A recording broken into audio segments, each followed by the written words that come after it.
The Legend of Zelda Breath of the Wild was a launch title for the Nintendo Switch as well as the last first-party Nintendo title for the Wii U and was released on March 3, 2017 alongside Nintendo's new console. This game was seen by the developers as a revitalization of the original Zelda format seen in Zelda 1 last on the NES. They opted for an open world with nearly no limits to what you can do within the game. There are now endless possibilities with what you can do, as well as where you can go within Hyrule, which now has many different areas and environments to traverse through.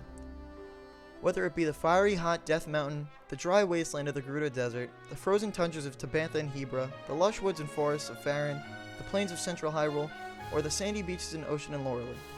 The Zelda series has never seen a world quite as large and variable as this one, and the chances are that Hyrule is only ever going to expand and get bigger as time goes on.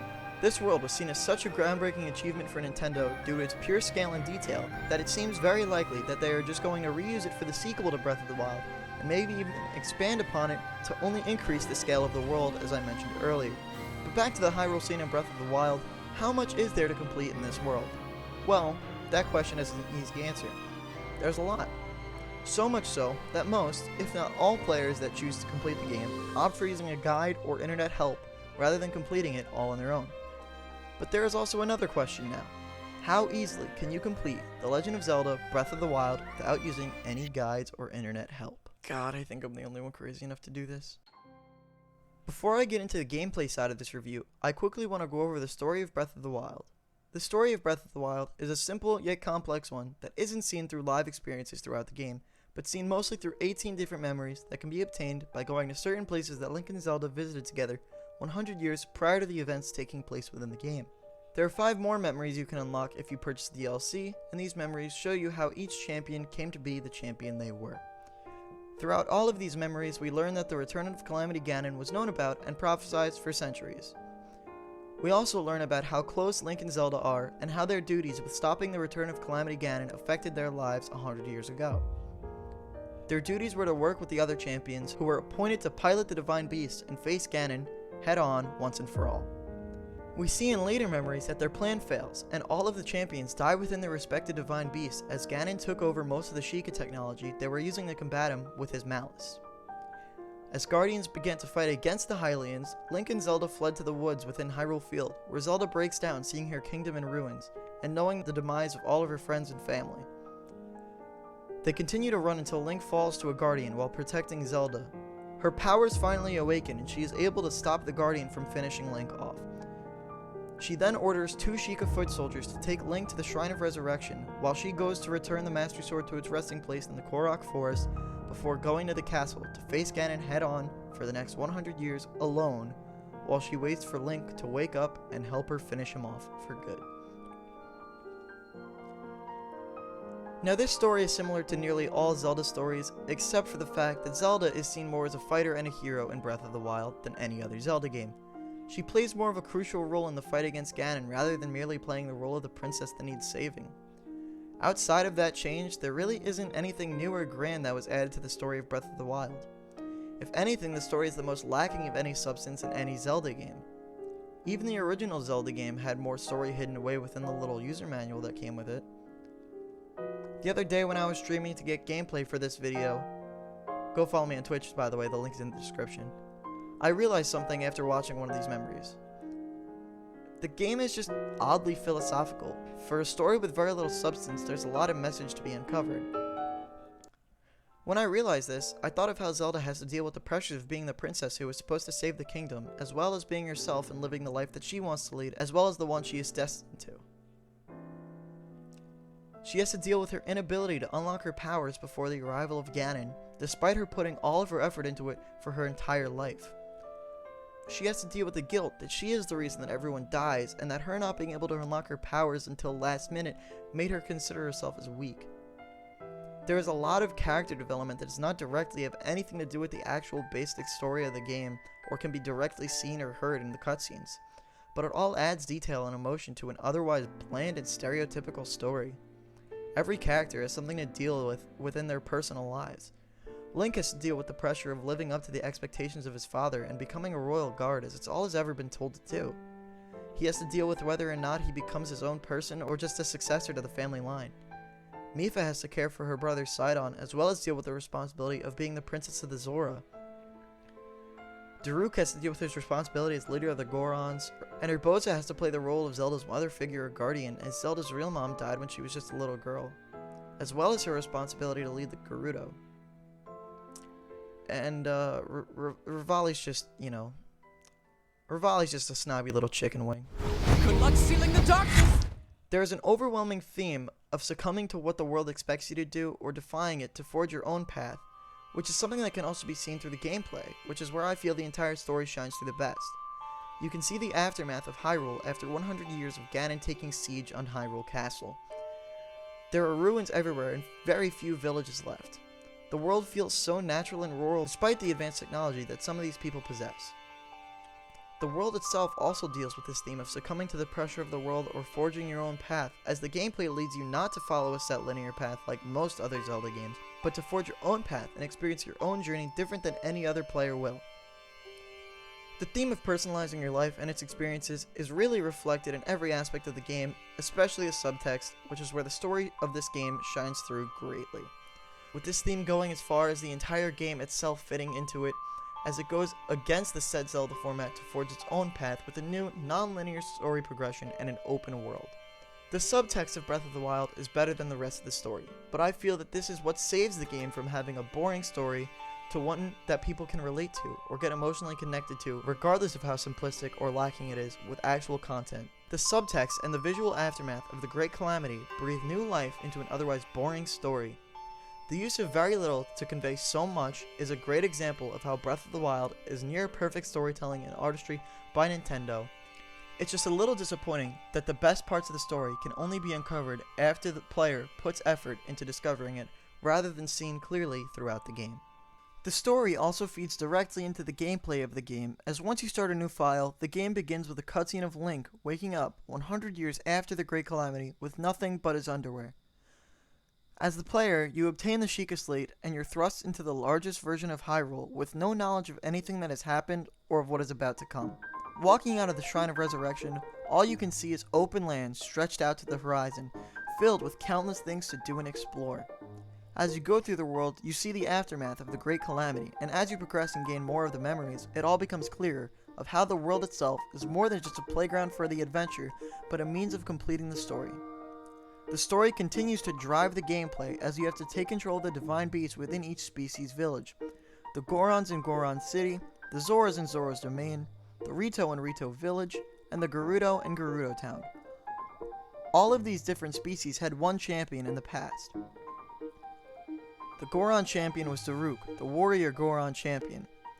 The Zoras had Mipha, the princess of Zora's Domain. The Rito had Revali, the most skilled archer and warrior they had. And the Gerudo had Urbosa, their leader.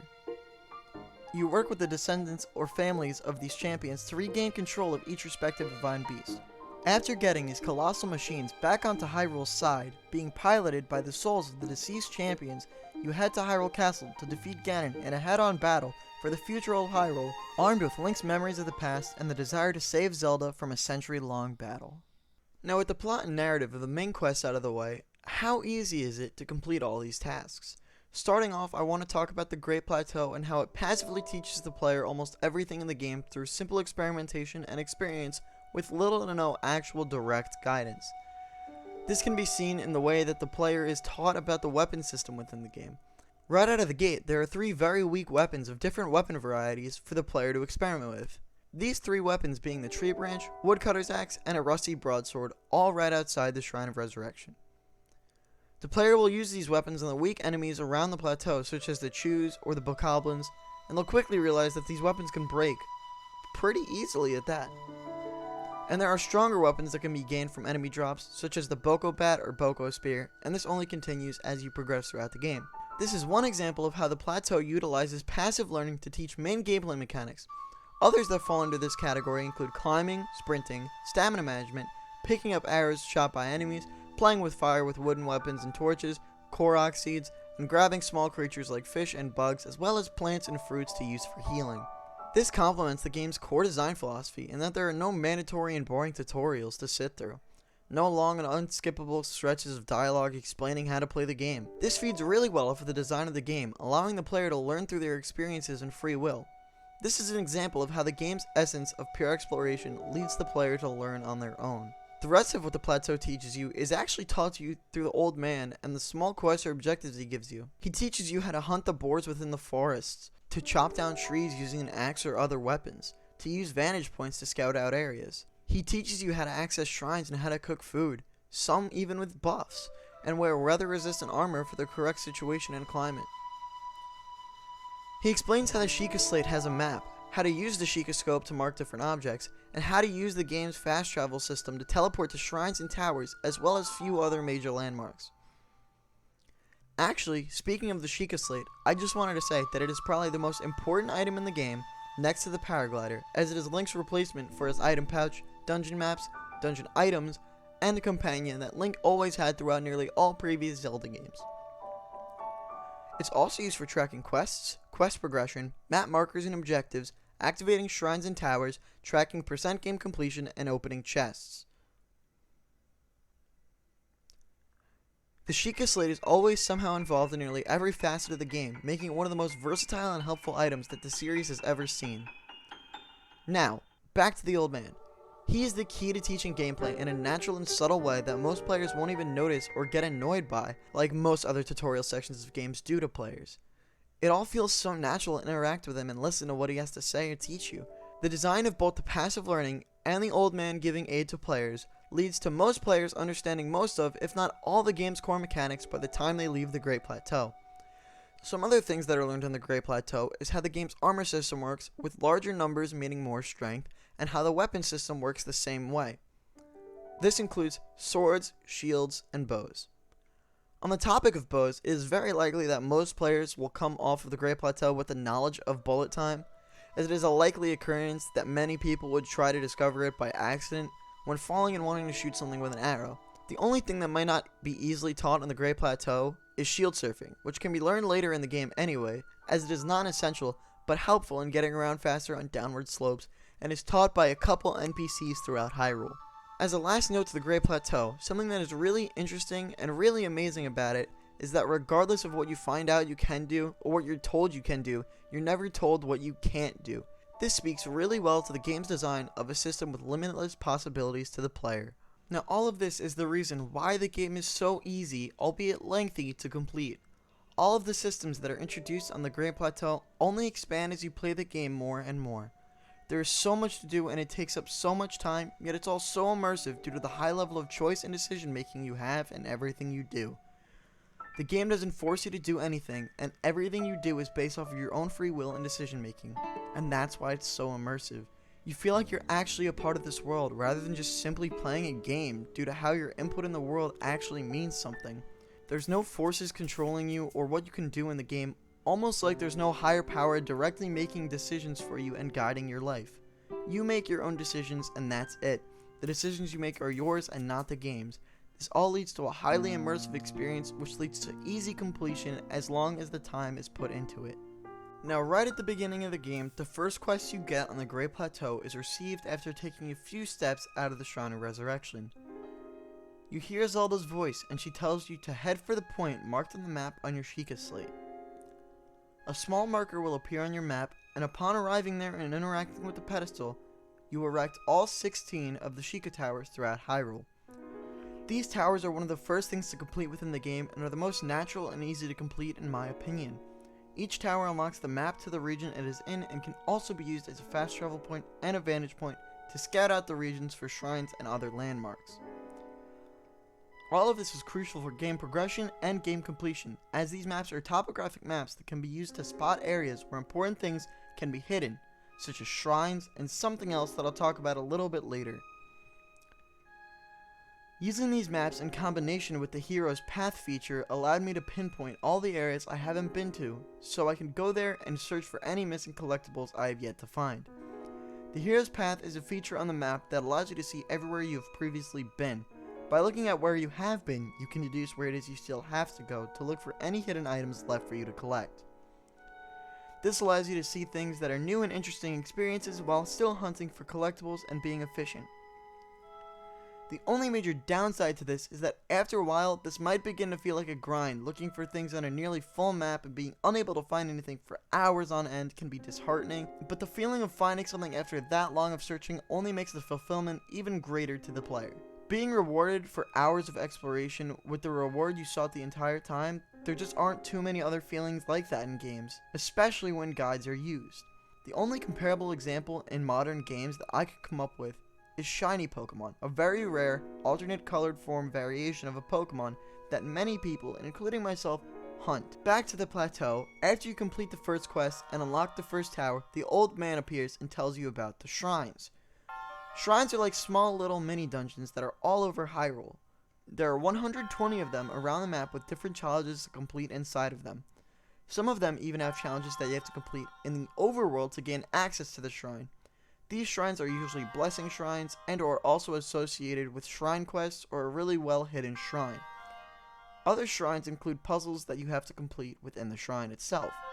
These puzzles range in difficulty, with some being mind-numbingly easy and others being mind-numbingly complex or just plain old stupid. The last staple of the shrines are the Tests of Strength shrines. These come in 3 different variants, being the Minor Test of Strength, Moderate Test of Strength, and Major Test of Strength.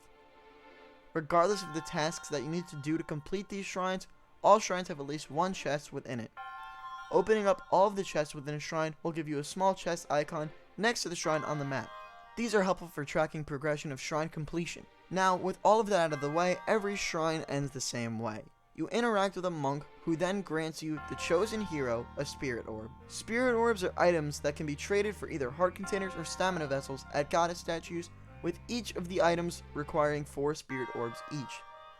Finding all of these shrines and completing all of them are very easy if you ask me. It just takes time, like I already said earlier. The shrine sensor makes it so easy for you to detect shrines as long as you are walking towards them. This makes finding shrines a breeze, and it is a great design choice as it is an optional feature for players that don't want to use it. Personally, I chose to leave it on so that I could find every shrine as fast as possible, but if you were to turn it off, I would turn it back on as soon as looking for shrines began to feel like a grind. With 120 shrines, there must be some great reward for it all, right? The answer is yes, actually. There are a couple. Since these shrines give you spirit orbs for heart containers and stamina vessels, you will max one of them out if you finish all of the shrines. Personally, I chose to max out stamina, as after a while of upgrading your gear, as well as having revival items and full restore foods, I never really had to worry about my heart count very much, but stamina is needed to travel around Hyrule, so I opted for stamina to gain an increase to my mobility. This choice is something that I'm torn on though. I don't know if it's a good thing to have a choice between max hearts and stamina. It seems odd to not be able to have both. But at the same time, this is just another way that freedom was given to the player to make their own choices. I don't know though. Whether this design choice is a good thing or a bad thing, I'll never know. But it doesn't take away from the game too much besides a minor pet peeve of mine, so it's a grain of salt in an ocean of glory for Breath of the Wild. The other major reward for completing all of the 120 shrines, however, can only be seen as a positive. The Set of the Wild, otherwise known as Link's Green Tunic set for this game, is the last reward given to you by the monks.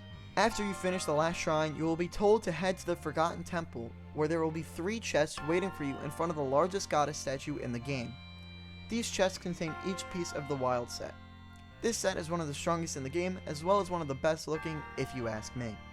Other bonuses to this set include the fact that it enhances features of the Master Sword, as well as it can be dyed to fit the color preference of the player. Overall, I think the rewards for the shrines are some of the best ways the game rewards the players for their efforts. Now, returning to the Great Plateau for the last time, this is the last time, I swear, I want to finally talk about the path I took on my way to completing this game. Starting on the plateau, I completed my first 4 shrines and gained the runes from within each of them. The runes are Bombs, Stasis, Magnesis, and Cryonis. These runes are items that utilize the Sheikah Slate to interact with the environment around you. Every rune has its own unique way of interacting with the environment. The bomb runes are used to blow up cracked rocks and can be used to discover things that are buried or hidden under fragile rocks, as well as breaking obstacles that are in the way. Stasis is a rune that can freeze objects as well as enemies in time, rendering them immobile temporarily. If you hit something that is frozen in stasis, it will build up kinetic energy that will be released when the stasis wears off, setting the object or enemy in the direction of the stored energy. Magnesis can be used to find and move metal objects such as chests, metal blocks, weapons, metal crates, and other metal objects within the game. You can move anything that is metal to whatever the desired location is for the item. The last rune is Cryonis, which allows you to build pillars of ice on liquid surfaces. These pillars can be used to traverse both vertical and horizontal surfaces and are great for increasing elevation near water. All of these runes replaced items in this game, and they all serve their purpose throughout the entire playthrough, which solves the issue of throwaway items that faded into irrelevance after their dungeon in previous Zelda games. The most interesting part of these runes is that they can all be used in combat as well, which greatly improves the player's choice of how to fight beyond just their weapon type and armor type. After obtaining all 4 of these runes on the Great Plateau, as well as the spirit orbs within their respective shrines, you meet the old man at the Temple of Time. This is where you receive the paraglider, and the rest of Hyrule opens up completely. From here I just follow all the main quests initially given to you directly after this, going to Kakariko, then Hateno, and obtaining the Camera Rune and stuff like that, until the only main quests I had left to do were to regain Link's memories or to challenge the Divine Beasts. So I started off towards my first Divine Beast, Von Naboris. This is by far the worst decision I could have made. The quests to get into it are amazing, requiring you to sneak into Gerudo Town dressed like a girl, invading the Yiga hideout and killing their leader, Master Koga, and then chasing after the Divine Beast on a sandsteel to blow up its feet with bomb arrows in the middle of a sandstorm alongside Riju, heir to the Gerudo throne. Once inside the Divine Beast, it goes about the same as all of the others, which is something I'll expand upon in a little bit, but the basic premise is that you have to solve puzzles that change major parts of the Divine Beast to gain access to 5 terminals before fighting the boss. Before I finish talking about this Divine Beast, you're probably wondering why I said doing Naboris first was the worst decision I could have made. The answer is that it's by far the best Divine Beast. Starting from the quest to get into it and going all the way through finishing it, the quests for the other Divine Beasts include picking up a few items like shock or bomb arrows, and then shooting them at stagnant weak points on each Divine Beast. The only other decent quest to enter a Divine Beast is for Rudanya. You have to guide Yunobo up Death Mountain to gain access to the Divine Beast. This quest is fun, if you don't get caught. If you do, you're going to be at least slightly annoyed that you have to restart the entire sequence, and there are a few checkpoints along the way. This makes it even more annoying by the fact of how buggy Yunobo's AI can be sometimes. So far, I've only talked about the quest to get into the Divine Beast, but what about the actual Divine Beasts themselves? Well, as soon as you enter your first or second one, you won't be too excited by the variety and themes, because, well, there just isn't much. Sure, each Divine Beast has its own little thematic gimmick. Naboris has electricity, Ruda has water, Meta has wind, and Rudanya has fire and darkness. But these themes only really have little to do with the puzzles within the dungeons, rather than the entire dungeon themselves. Every Divine Beast has the same main theme and design as each other, and even then, it's not a new theme on your first Divine Beast because the main design is that of ancient Sheikah technology. This is the same theme we see in every shrine throughout the game, the only difference being that the main color palette here revolves around boring brown and tans, while in the shrines the main colors are orange and blue, which is a lot more eye-catching and interesting if you ask me. So far, all of these Divine Beasts are lacking in originality, as they all share the same theme, color palette, and basic mission to gain access to all the terminals after gaining access to the map. The only thing left is the bosses, which are actually pretty good. Each Divine Beast has its own unique boss with each elemental blight. Naboris has Thunder Blight Ganon, Ruda has Water Blight Ganon, Meadow has Wind Blight Ganon, and Rudanya has Fire Blight Ganon. Each of these bosses has their own separate weakness, and some are more intense than others, with 3 out of the 4 being either so boring due to lack of intensity, or lackluster due to them just being way too easy. Water Blight is too predictable and restricting, with you only having access to 4 platforms in the second phase, and the only way to get more was to use Cryonis. It's a decent design, but it's not too exciting in execution. The bosses also all share the same weak point, except for one, that being their eye. Water Blight, Fire Blight, and Wind Blight all share this, as well as a lack of intensity. Honestly, all these fights feel almost like auto-scrollers to me, since you have to wait for them to do specific attacks to leave them vulnerable to hit. But these attacks that they have to do are so easy to dodge that there's almost no intensity to it. This includes the final boss fight against Ganon as well, which leads to the end of the game to be extremely underwhelming. Dark Beast Ganon is just a pushover auto-scroller, and Calamity Ganon is too easy if you reclaim all the Divine Beasts as well as the Master Sword, because you start off the Calamity Ganon fight already halfway done with it, and the Master Sword deals 60 damage as opposed to the normal 30 damage without doing the Trial of the Sword, which is part of the DLC. Due to the final boss being relatively underwhelming, this leads to the end of the game feeling just lackluster. Now thank God there's a sequel to expand upon this, because hopefully it will not only improve the finishing gameplay of the game, making the final boss there a lot better and the build up even more worth it, but it also helps the story, because hopefully the sequel and now the prequel with Age of Calamity fleshing out the story to be a lot better, as this is filling the void of content that we had within just purely Breath of the Wild itself. Sorry for that tangent, now back to the Blights and the Divine Beast. The best of these three underwhelming Blight Ganons is Windblight, as he feels like the least of an autoscroller and is the most like an easy boss fight thanks to bullet time. This leaves only one boss as different, fun, and intense. This boss is Thunderblight Ganon of Va Naboris. Why is he so different from the others, and why is he so fun? The answer is simple. He's like the player. The first phase of the fight all he uses is a sword and shield with a weak ranged attack. That sounds very similar to the kit that the player uses with only a sword, shield, and a bow. The way that this fight adds intensity is that Thunderblight Ganon is very, very fast. The way that you have to beat him is to flurry rush his attacks or parry them, or break his shield after blocking or dodging his attacks. All of these take either precise timing or great risk, or shield durability to pull off. After you successfully stun him, that's when he is vulnerable to be hit. The second phase only gets better, as his weapons become electrified and you have to find some other way to deal damage to him. He drops down metal rods that you can use to shock him and damage him into vulnerability, where he can be hit with normal weapons. Do you see why I think this fight is fun yet? It's challenging, it makes you think, and there's actually some intensity to the fight due to the speed and pressure that Thunderblight Ganon applies using his raw speed. It's like how in fighting or shooter games, when the most intense matches are the ones where someone uses a fast and aggressive rush-down playstyle. This boss uses a similar strategy to raise the intensity and difficulty to create an extremely fun boss fight. The last thing I want to mention about the Divine Beast is a bad thing, because I want to try and balance it out a little bit after rambling on about how good Thunderblight was. The Divine Beasts tend to break the immersion of the game by breaking the scenery. So what do I mean by this? I mean that when you enter Divine Beasts, they either change their appearance all of a sudden, or the world around them changes appearance all of a sudden, or both. These all break the immersion by creating impossible changes to character scaling and instant weather changes, as well as locking the time of day indefinitely. For example, Va Ruta seems to be fairly small when Link is Sidon or climbing up the side of it to shoot its power terminals to gain entry to it, but once Link is inside the Divine Beast, it becomes a lot bigger. Or does Link become smaller? When you enter Va Naboris, this towering camel giraffe thing walking in the middle of a sandstorm all of a sudden becomes a flat-necked toy walking in circles on a sunny day in the sand.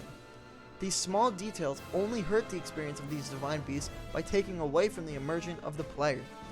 It's a glaring sign that this is a video game and that the player is only controlling a character rather than actually playing within the world itself. There is a Divine Beast that I think did everything right in this department though. Valmetto doesn't break the immersion at all, as it actually seems to improve the scaling of the game, as it puts into perspective how high up this thing can go. It also doesn't randomly change details when you first enter it. It's the most consistent. This consistency is the reason why this Divine Beast is the one that does player immersion near perfectly. Finally, talking about why my decision to do Va Naboris first was the worst thing I could have done, it led to the rest of the dungeons, including the final boss, being extremely underwhelming and just not overall a really good way to end off such an epic adventure. But there is a reason for most of the flaws to the Divine Beasts. The reason actually comes from the core design philosophy that makes this game so great. That would be the freedom of the player. But how does the freedom of the player make it so that all the dungeons are unoriginal or just too easy? It's because of the fact that the player could do any Divine Beast in any order at any time that Nintendo couldn't make them so different. If one of them was harder than the others, it might make players think that they shouldn't do this one first, which might have made some players think that their freedom of choice had been taken away. If they had done dungeons with different themes and bosses and puzzles, some players might have found the differences to be too difficult or challenging to overcome, rendering their choice to do that Divine Beast at that time useless, as they wouldn't have been strong enough or skilled enough at that point in their journey to complete the dungeon they wanted to. With this in mind, Nintendo was practically forced to make them similar in almost every way. The rewards to the Divine Beasts include a heart container that can be collected after each boss, the Champion's ability linked to that Divine Beast, and the decrease of Ganon's health by 1/8 in the final fight. That means that after you have reclaimed all 4 Divine Beasts, you get to start off the final Ganon fight with Ganon already at half health. Before I finish talking about this, I mentioned the champion's abilities that you obtain after each Divine Beast. Urbosa's ability is known as Urbosa's Fury and is a combat ability. When charging a spin attack, after the first shine, a large dome will show. Releasing this will cause a large sphere of electricity to shock and damage everything inside of its radius. Mipha's ability is known as Mipha's Grace, and it is a passive ability. Mipha's Grace revives Link whenever he reaches 0 health, similar to fairies. The major difference between the two is that Mipha's Grace heals Link fully with a few extra yellow hearts to spare, while fairies can only heal up to 5 hearts. Revali's ability is another passive ability.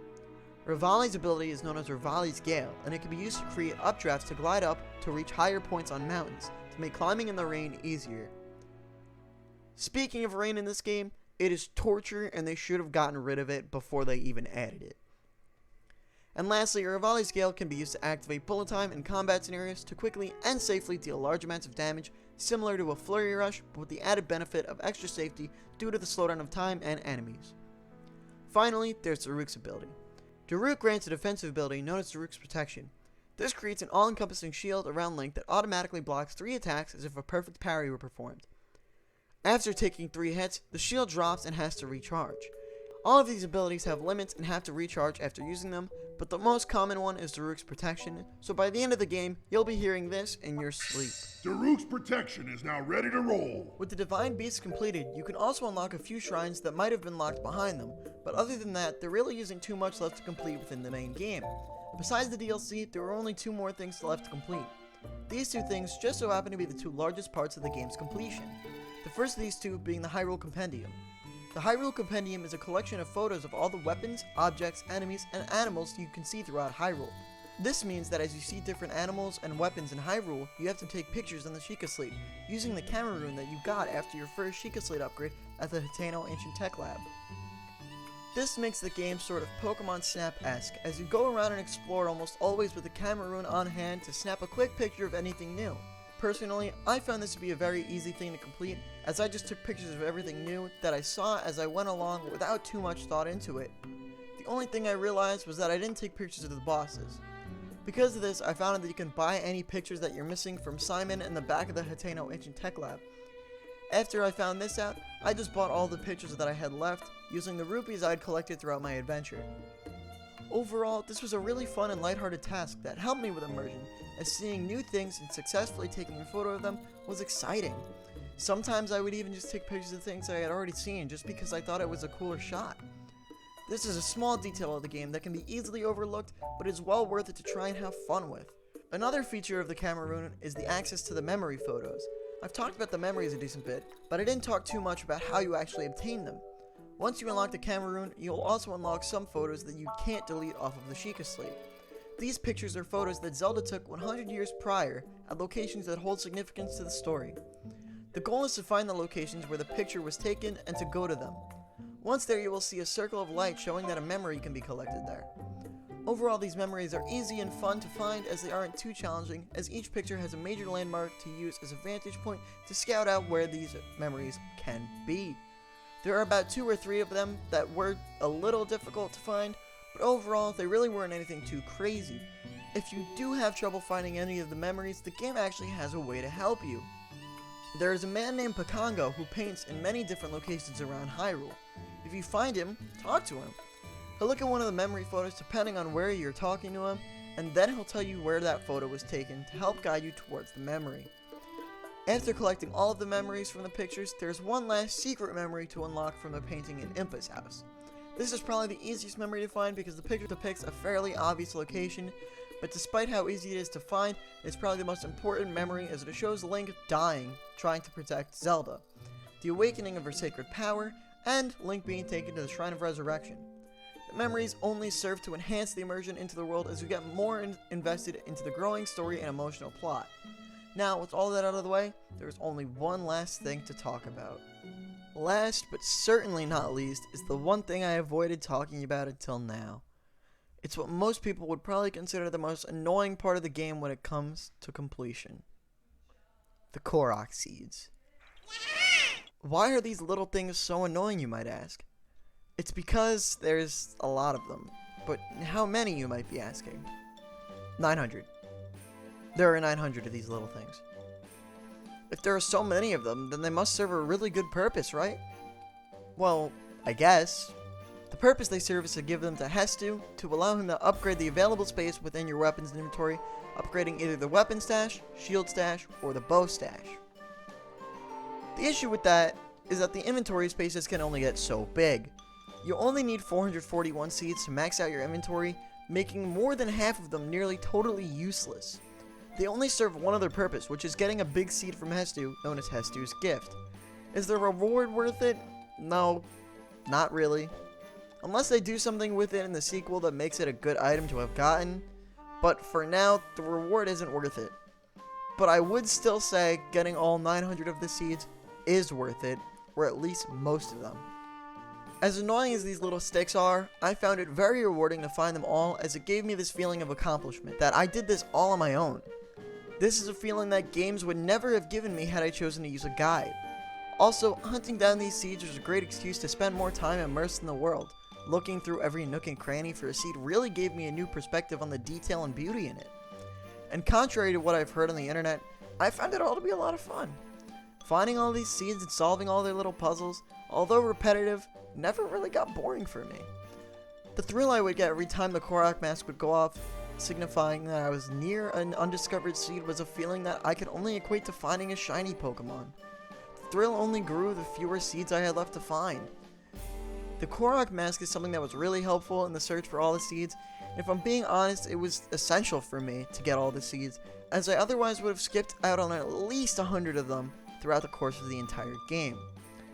This is what I would consider a major flaw to the base game, as the most difficult thing to complete without any guides requires an item that you have to pay real money for. Other than that, I thought the Korok seeds were more about the journey than the destination. The reward wasn't really Hestu's Gift, but rather the accomplishment I felt. This was actually a great way to get immersed into the world for long periods of time with a clear goal, to find these little tiny seeds that can be found literally anywhere. The only issue I had was that finding the last 10 or so, it began to feel a little bit like a grind. I don't know if I would recommend getting all of them without a guide, but getting enough that you feel accomplished or fulfilled with what you've done is something that I would highly recommend. Something I forgot to mention is the reason why there are so many seeds. The best I could come up with is that Nintendo either wanted it to be that no matter how you play the game differently from everyone, you could still find enough to max out your inventory, or at least get a lot of them. Or the only other guess I have is that with this game being on the Switch, or maybe just because the map was so big, they always wanted there to be at least something small to do in every area to make it so that each time you play, whether for 5 minutes or 5 hours, there's something to do and feel at least slightly accomplished about. The Korok seeds were a surprisingly great part of the game, and they even work with the design philosophy of the game in that you are rewarded for using your freedom and exploring off the beaten path in many areas that seem like they would otherwise be irrelevant. So now, with the discussion of everything out of the way, I think I can finally answer the question this video was made to answer. How easily can you complete The Legend of Zelda Breath of the Wild without any guides? The answer is extremely simple. Easily. But with a lot of time and dedication and a desire to do so. The world's open nature lends itself to easy, natural progression and completion. The more time you put into exploring the world, the more you will complete within it, without any real catches. The reason this is made so easy is all thanks to the immersion that is provided from the blending of the game's story, landscape, themes, and gameplay. I think that if there was ever a game that was meant to be completed without a guide, it would be Breath of the Wild. At the very least, I would recommend that everyone should play this game, as my experiences with it, especially with this playthrough, is something that I'm sure I will remember for the rest of my life. Thank you for watching my review of Breath of the Wild. This video took a long time to make and a lot of effort, so I would greatly appreciate it if you subscribe to my channel to be notified when another video of mine goes live. Speaking of going live, I live stream the games that I review live on Twitch whenever I can. The link to that is in the description of the video, and if you would like to follow me and chat with me on stream sometime, I would also greatly appreciate that. And finally, if you have any criticisms or things that you notice in this video that you think I can improve upon, or you just simply want to start a conversation in the comments, just say so. All of this would be greatly appreciated. Anyways, I'll see you guys next time where I plan on talking either about Pokemon or the importance of immersion in video games. Thanks for watching. I hope you all have a wonderful day. Peace.